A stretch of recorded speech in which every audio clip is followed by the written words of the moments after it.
The day you stop working is not the finish line. It's really the starting line for the rest of your life. I love that statement. Thank you. We're on the starting line. We're on the starting actually line. halfway down the track, I feel like. Knowing your foot's over the line, just trying to get You a think I jump. cheated? Listen, your finances are important. We know that. And having a financial planner is critical. But so is lifespan. The number of years you live and the quality of those years are so critical. Your financial planner can help you with the health of your finances, but we want to help you live longer and happier. That's so nice. Gosh, I'm saying a bunch of nice things today. Hey, if you're new here today, my name is Mark, and this is my wife, Jody. We actually do not focus on the financial aspects of retirement, but rather your lifestyle, your health, your relationships, and much more. So thanks for being here today. Please hit the subscribe button and the notification button. That way you know when our videos come out. And if you really want to help us, please share our videos so more people get to see what we're talking about. So let's jump into what we're talking about today. Understanding the transition in retirement is not something your financial planner typically helps you with. No, they focus on your numbers, right? They gather all the box of all your documents, which is important, and tell you how much money you have and how long it's going to last. But today in this video, we're going to talk a little bit about what your financial planners don't help you with and what you might want to key in on for the next part of your journey. As we look at it, there are 4 elements of this journey for you.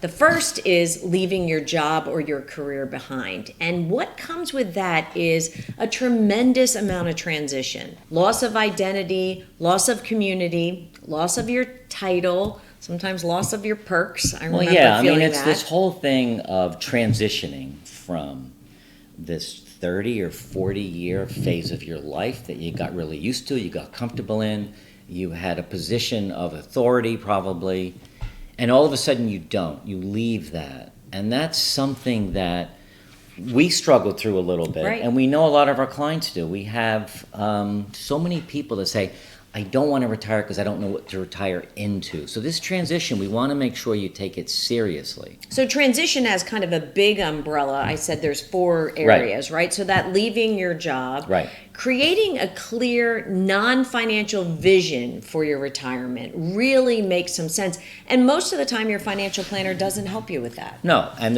we work off of what we call 5 pillars of retirement: physical wellness, mental wellness, relationships, spouse-partner relationship, and then wisdom sharing. You'll hear a lot about that as you watch more of our videos, or if you have been for a while, you'll see that. But that's where you can build a non-financial plan. Right. So you struggle through your loss or your career that you left behind. You now need to kind of think about what your vision is. The third thing is it's important to create healthy and fulfilling habits and routines for you as you move forward over the next 30 plus years that you have. So that you have this health span, this long road ahead of you, and you live it in a healthy way. And the fourth thing really is reframing retirement. We always thought, well, it's the end of our career, now what? Well, it was the end of a lot of things. A lot of things, We thought it was more the end. But it's really Right. the beginning of something. It's like when you leave college and you get your first job, it's your career's the beginning.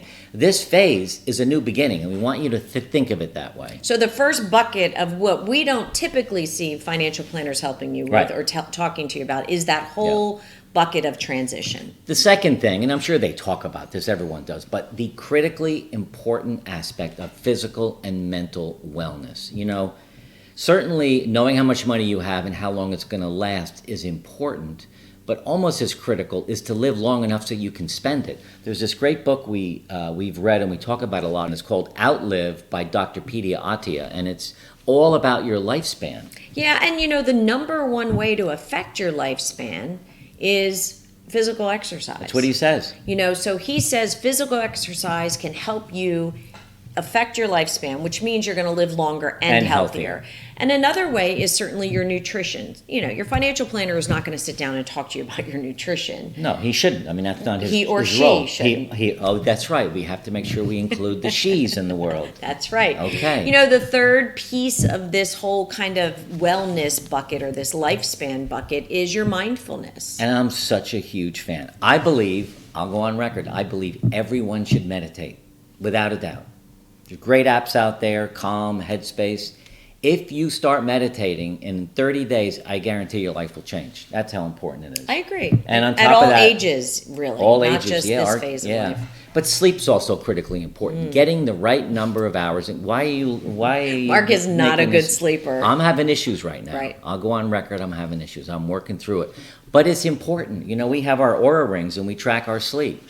So sleep, nutrition, mindfulness, moving your body. You know, if you walk rapidly 20 minutes a day, every day, you can extend your life up to 5 years. That's what physical fitness does. So that second bucket that your financial planner may or may not talk to you about is that whole idea around lifespan. You know, this idea of living healthier longer, right? Right. The third bucket is really figuring out how to rebuild your community.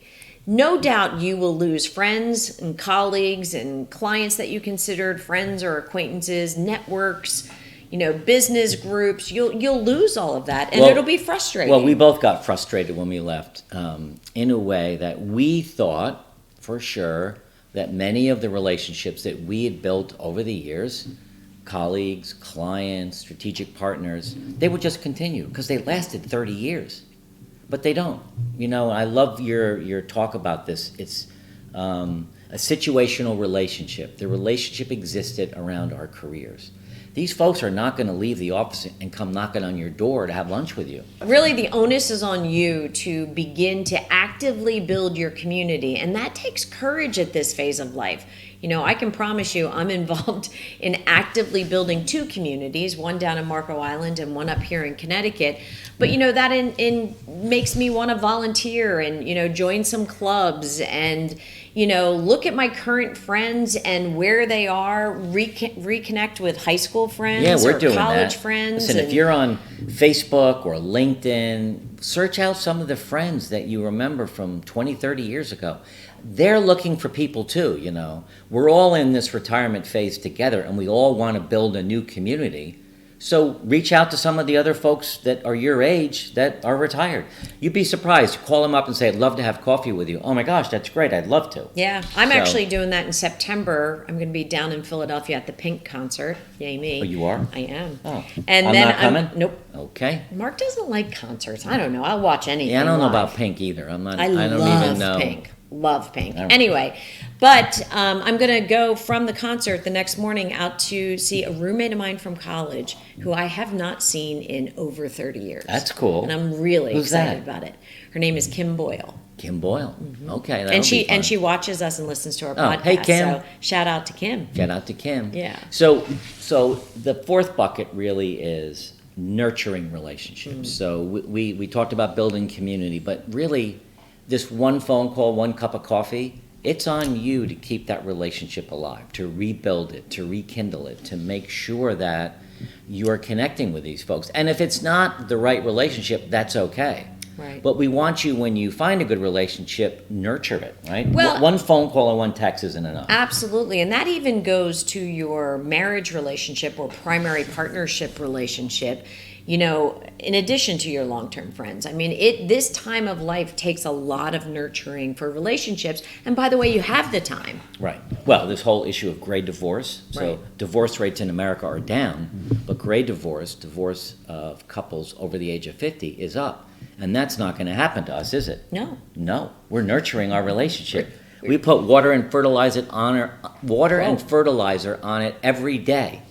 You know, the other piece of your relationships that, you know, I would encourage everyone that's a parent to nurture is this evolving parent role, right? Us as parents. Yeah, there's Yeah. a transition from being an active parent to this new advisory role as your children and grandchildren are growing, right? You have to be more of an advisor, less of a hands-on. And some of that takes boundaries. Well, you know, we are not the best at boundaries, but we know a lot about them, and we're getting better. Boundaries with our kids, boundaries with our friends, you know, the people that you hang out with that suck the energy out of you. You know, maybe you don't want to spend as much time with them. It sounds harsh, but listen, this is our third phase of life. We want to be happy, we want to be up, we want to be excited. We don't want to hang out with the Debbie Downers of the world. That's right. Right? I don't know why it's always Debbie that's a downer, by the way. Donnie Downer. Okay, there we We're go. going to change it for now on. His name is Donnie. Donnie Downer. The fifth bucket is really wisdom sharing, right? So your financial planner will talk to you about, maybe ways to invest or ways to, even find nonprofits that align with your legacy. Some of them go that far. But this idea of really sharing your wisdom is really important, I think. Yeah, it just made me think of something along the lines of wisdom. Financial planners will share with you their wisdom on your finances. But if you don't have a financial planner, we have this great tool that we'll put the link below for the new retirement financial planning tool, where it's a dashboard. It's like a platform. You connect all your bank accounts and it shows you exactly how much money you have. So it's really cool. So check that link below. That's something to look into if you don't have a financial planner for sure. Right. And that's a little piece of wisdom we're sharing with you today. There you go. There you go. There you go. But more so, you need to manage how you're going to share your wisdom over the next 30 years. Are you leveraging your experiences? Finding platforms where you can actually share your personal and professional experiences. Mentoring people, mentoring your kids, mentoring old colleagues, mentoring high school kids or college kids, or writing a book. I'm almost done with my book. It's been really a great journey for a year. Starting a blog. You can teach. Right. There's so much you can do to share everything that you have. And volunteer. I mean, I always Certainly. have to put that plug in for volunteering so that you can use your skills. Right. Now, we talked a little bit about spouse-partner relationship, and just want to touch on it again, this whole thing with gray divorce. We work so hard on our marriage with open communication. We talk a lot about responding to something we each say instead of reacting to it, really listening well, having patience, and practicing, what is it called? Appreciative inquiry. Yeah, I love that. Yeah. Where I just keep asking you more questions Right. instead of just deciding I'm ready to talk and Right. give you an answer you're not looking for. But this So- is an aspect of your retirement that should be focused on, even creating some joint activities or hobbies or sports or exercise or gardening or cooking or something that you can experiment together with and have some fun. And I think as a couple, we need our alone time. You're going to the Pink concert. I'm going to stay here and take care of the house. So that's fair, I Yeah, think. I But think it's also fair. continuous growth as a person, learning and everything else. So listen, financial planners are important. Right. We have one, and we love everything that he's a he, right? He's a he. That he brings to our relationship. But these 6 components of retirement are not really his main area of focus. No. He actually introduces us to a lot of his clients to share all of our tools, and we speak at some of his events. So that's... I mean, in fairness, his role is really asset protection, right? Helping you decumulate your assets. Right.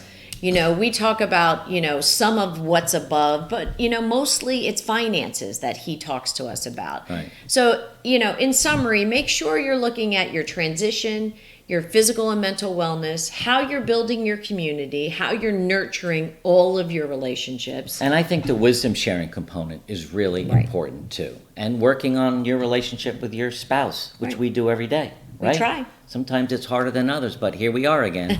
Hey, I hope you loved this video. And if you did, this next one, Finding Your Path to Physical Wellness. We take you on a little bit of a journey to reflect on where you are today with your physical wellness and help you create a vision for your wellness